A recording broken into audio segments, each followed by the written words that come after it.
Всем привет, это Боря Мэджикс, и сегодня я немного поделюсь своими впечатлениями и эмоциями от бетки Counter-Strike 2, которую я получил на второй день бета-тестирования. Спасибо Valve. Вот. Сейчас я буду показывать, что нового в этой игре.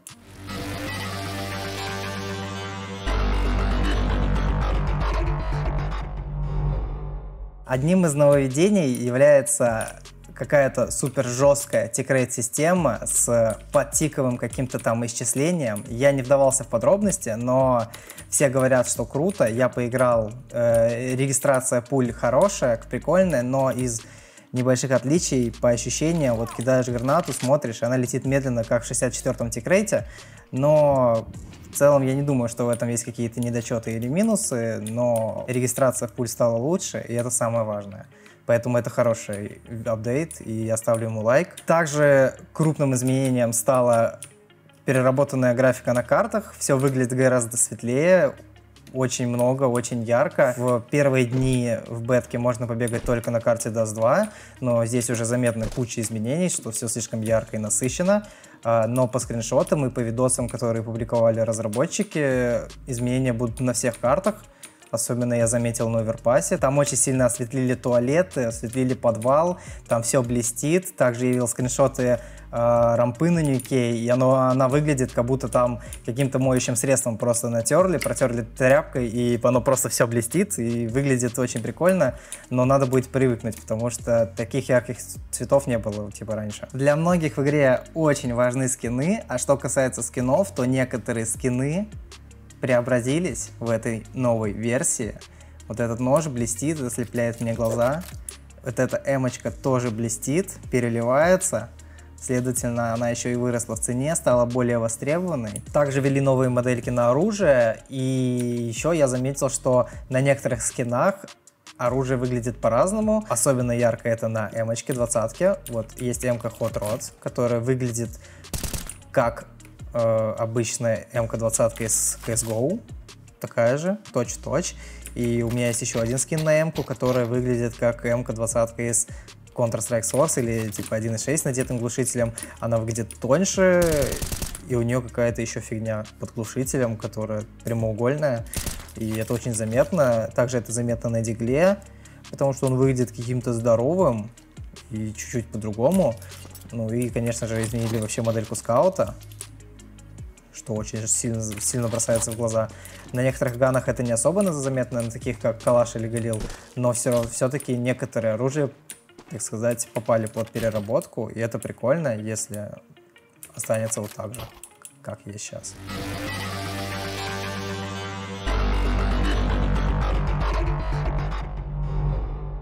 Самым большим изменением, я считаю, являются смоки, а именно полная переработка вообще механики этой гранаты. Они стали больше, определенно по размерам, они длятся дольше. И достаточно крупным изменением будет то, что когда смог рассеивается в самые последние секунды, больше не будет преимущества у игрока, который будет сеять в рассеивающемся смоке, потому что смог рассеивается одновременно по всей площади, и это достаточно круто, потому что это немного геймбрейкинг фигня была, и я зачастую умирал от этого. И еще одним аспектом в переработке смоков является то, что в них можно стрелять и видеть маленькие дырочки. Я лично не считаю, что это очень сильно повлияет на игру, потому что в эти дырки не факт, что ты сможешь очень много увидеть или очень много убить. Поэтому это просто прикольно, но не уверен, что это будет работать для тебя в твою сторону, если ты будешь стрелять во врагов, пытаясь их убить. Вероятно, если можно будет откидывать какой-то смог для себя, и в тебя теры будут стрелять, и у тебя перед лицом будут появляться большие дырки, и в ответ в них стрелять, это может работать прикольно. Супер большим изменением является то, что хаешка теперь может рассеивать смог на несколько секунд. Это очень сильно пороляет, это очень сильно изменит мету, я считаю. И теперь, скорее всего, все будут докупать хаешку вместо еще одной флешки. Они выполняют теперь очень крутую функцию, чтобы рассеивать смог. И теперь не так страшно будет иногда приходить на плент в позднем тайминге, когда враг кидает тебе смог в лицо, ты такой приходишь раскидывать, тебе скидывают смог, и ты думаешь, все, это конец. Ты просто кидаешь хаешечку и залетаешь туда в разные стороны, убиваешь врагов, и все у тебя будет супер. Если говорить про ниндзя-дефьюзы, я думаю, они останутся в таком же виде, как они и есть, потому что смоки все равно большие, и я не думаю, что это очень сильно облегчит задачу террориста, вот эти дырочки в смоку, чтобы убить КТшника, который дефает бомбу. Иногда это может поролять, но если взять дистанцию, я думаю, КТшники все равно смогут садиться в смок и дефать бомбу до конца. Говоря про одну из супер важных функций смоков в предыдущей версии, нужно выделить one-way смоки, которые раньше очень много раундов выигрывали, очень много фрагов давали. В этой версии я еще точно не знаю, как они работают, потому что некоторые позиции не позволяют тебе играть под one-way smoke, как раньше это работало. Но с другой стороны, из-за того, что механика немного другая смока и его отображение на карте, я думаю, все равно будут существовать какие-то варианты, типа поиграть вот около края смока вот таким вот образом, дать пульку, убежать. Вот скорее так это будет выглядеть, чем ты кидать будешь смог как-то под себя и пытаться за ним как-то снизу пикать, чтобы тебя не видели, как раньше было. Также крутым нововведением является новый тренировочный процесс предпросмотра гранат. Я считаю, это очень крутая фишка, которая упростит задачу многим игрокам, которые будут преследовать цель, найти какие-то новые гранаты, потому что на это будет уходить существенно меньше времени, и все будет круто работать. Супер большим изменением в новой версии, я считаю, отсутствие хитбоксов. Я думаю, это существенно повлияет вообще на геймплей, потому что очень много гранат существовало, которые типа кидались, используя типа текстуры неба на некоторых картах, и эти гранаты больше не будут получаться кидать. И с другой стороны открывается пространство кидать гранаты через всю карту и типа пользоваться этим, и очень сильно расширяется пул идей, типа каких-то стратегий, каких-то приколов, потому что раньше, ну, отсюда, например, нельзя было кинуть смог в просвет какой-нибудь, а вот сейчас все это можно сделать, и это реально будет очень сильно влиять, я считаю. Если говорить про мету на картах, то я считаю, что она немного изменится на всех картах, но лишь в определенных участках, где больше всего используются смоки, из-за того, что можно эти смоки развеивать хаешками, что можно простреливать, и немного, возможно, люди станут там изобретательными. В пример можно привести Мираж, а именно мид на Мираже, в котором достаточно много террористов кидают смок в окно, выбегают мид, и можно будет за КТ бежать в это окно, кидать себе хаешку под ноги, пикать мид, потому что у тебя не будет смока в окне, и давать какой-то фраг, и опять убегать. Вторым примером я назову нюк, а конкретнее улицу, что стены смоков на улицу станут чуть менее эффективными, и игроки, которые играют на улице за терров, будут страдать еще больше, чем сейчас.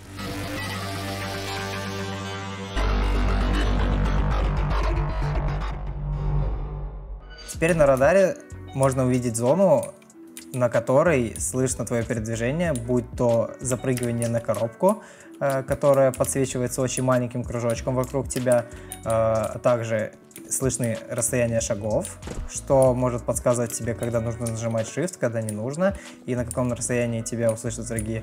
Ну и третий по размеру круг — это твои выстрелы и удары по стенам ножом, ну и падение просто с высоты. Это очень хорошее нововведение для новичков. В целом это обновление немного понижает порог вхождения игроков в игру, потому что это тот аспект, на который люди раньше тратили время, чтобы ему научиться, и теперь он просто готов, запакован и хорошо реализован. Также добавили новый прицел, который следует за твоей стрельбой при зажиме. Это выглядит как-то так. Это напоминает немного PUBG или какие-то еще игры, в которых такая функция есть, но я думаю, это вообще неприменимо будет в Counter-Strike, это очень неудобно и очень странно. И вообще кринж, я считаю. Говоря про FPS, можно сказать, что в бетке FPS стало меньше, но стабильнее. но реально меньше ощутимо местами. Что касается будущего таких платформ, как Faceit, Esia или наш любимый fastcap.net, я думаю, что ничего особо не изменится, потому что эти платформы существуют, потому что Valve этого хотят, Valve это допускают, и вероятнее всего они это одобряют. И если бы они хотели сделать какой-то эксклюзивный матчмейкинг, чтобы люди только в него играли, то они бы реализовали это гораздо раньше или хотя бы заявили об этом сейчас. Если говорить про переработки снайперских винтовок, можно сказать, что Scout стал круче, потому что по ощущениям во время прыжков и выстрелов со скаута пули летят в центр больше, чем в CSGO. И я не знаю, это баг или фича, но скаут стал чуть больше похож на тот, что был несколько лет назад, когда в любой момент прыжка тебе все летело в центр. Сейчас, конечно, то же самое, что в пике, но этот пик легче поймать и выстрелить в центр. В целом, бета мне понравилась. Пока что сыро, заметны баги, некоторые недочеты, некоторых консольных команд нет, либо их вообще не будет.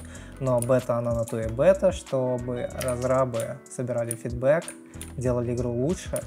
И я думаю, то, что выйдет летом, будет играбельно плюс играбельно. А вам спасибо за просмотр.